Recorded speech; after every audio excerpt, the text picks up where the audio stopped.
फैजाबाद, जिसका नाम आज अयोध्या है, वहाँ का रहने वाला हूँ, यानी कि आपके यूपी का ही रहने वाला हूँ।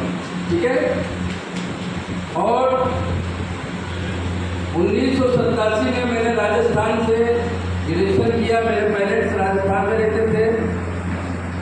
ग्रेजुएशन करने के बाद जैसे एक स्टूडेंट का सपना होता है, एक जवान व्यक्ति का सपना होता है, वैसे मेरा भी एक सपना था ICS IPS बनने का। क्या बनना का था? ICS IPS। लेकिन उस समय क्या था, इस तरीके के माहौल नहीं हुआ करता था। आज अगर चपरासी का भी फॉर्म पढ़ते हैं तो क्या करते हैं, बच्चे घर द्वार छोड़ करके बाहर जाते हैं। यस या नो? यस। बिल्कुल ऐसा माहौल नहीं होता था। मेरे वालिद साहब बहुत एम्बिशियस थे, रेलवे में नौकरी किया करते थे और साथ में 7 वाहन भी चलवाते थे वो, और एक साइकिल की दुकान भी चलवाते थे। तो जब घर में कोई दुकान होती है, कुछ होता है, तो हम लोग क्या करते हैं, 5 कारीगर काम करते थे और कारीगर नहीं आता तो हम क्या करते हैं, हम भी उसी में लग जाते हैं। यही होता है। तो कहीं ना कहीं तैयारी नहीं हुई तो हमने परीक्षा को नहीं दिया, और फिर उसके बाद गलती से पेपर दिया मैंने दी न्यू इंडिया इंश्योरेंस का, और मेरी पोस्टिंग हुई श्री गंगानगर। लेकिन मैं उस समय गया नहीं, क्योंकि उस समय नौकरी में जो तनख्वाह मिलती थी बहुत कम मिलती थी,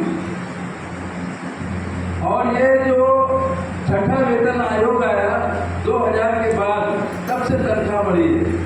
और जो मेरे साइकिल की दुकान से आता था पैसा ज़्यादा आता। फिर हमने उस सपने को, नौकरी के सपने को छोड़ दिया, और फिर उसी साइकिल की दुकान में मैं रम गया।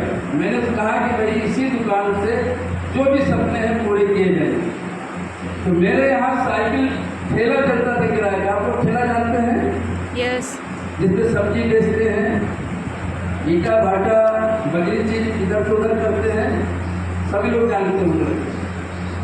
बढ़ाते बढ़ाते मैंने 125 ठेले कर दिए,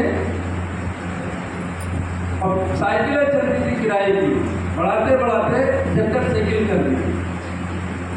और उस समय साथियों हवा भरने के लिए कंप्रेसर नहीं हुआ करता, पंप हुआ करता। ठीक है। और मैंने फुटपाथ पर बैठ करके लगभग 15 से 20 साल तक टीचर बनाया। ठीक है। क्योंकि मुझे एक बात समझ में आ गई थी, शुरू से समझ में आ गई थी कि काम कोई छोटा नहीं होता है, काम कोई भी छोटा नहीं होता है। अगर छोटा होता है तो हमारी सोच छोटी है। और इसी बड़े सोच के साथ मैं सोच रहा था, भाई मेरा तो एम्बिशियस था, बड़ा करना चाहता था, और तलाश कर रहा था तो ये जो ब्रह्मांड है, जिसको हम यूनिवर्सल पावर बोलते हैं, अल्लाह बोलते हैं, भगवान बोलते हैं, ईश्वर बोलते हैं, न जाने कितने नाम से जानते हैं। यस या नो? यस। वो हमारी मदद करता है। कितने लोग बिलीव करते हैं? सारे लोग बिलीव करते होंगे, है ना? जब हम उस पर आस्था रखते हैं, भरोसा रखते हैं, और अटूट भरोसा रखते हैं, और अपनी सोच को सही रखते हैं, वो हमारी मदद करता है। सन 2000 से जस्ट पहले एक व्यक्ति मेरी जिंदगी में अजनबी आता है। मैं आप लोगों की जिंदगी में आया अजनबी हूँ जी। आज से 6 महीने पहले कोई नहीं जानता था, यहाँ आप में से कोई नहीं जानता था। आप लोगों के लिए मैं बिल्कुल अजनबी हूँ। ऐसे ही एक व्यक्ति एक साइकिल की दुकान पर मुझे मिला, उनका नाम है विक्रम सिंह जादौन। मैं चाहता हूँ उस व्यक्ति के लिए जोरदार तालियां होनी।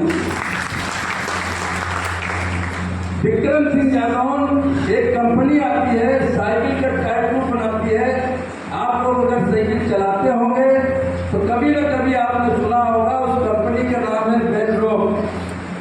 बेडरॉक कंपनी का है। आज तो मोटरसाइकिल की टायर बनाती है, उसके एजेंट हुआ करते थे।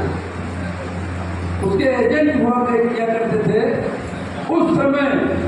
विक्रम सिंह जादौन ने एक टीचर पे भरोसा करके और मुझ पर उस कंपनी का 16.5 लाख रुपए लगाया।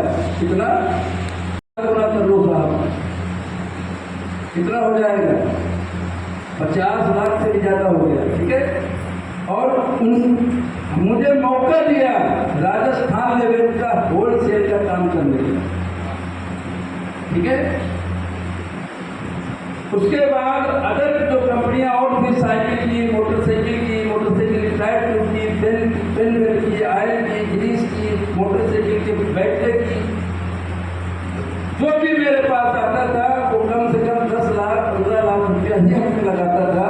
और सारी कंपनियों ने मिल करके साथियों लगभग 80 लाख रुपये मेरे ऊपर लगा दिए और मैं बन गया अपने आप में कंपनी, तो साहब जी है ना, अपने आप में मैं कंपनी बन गया।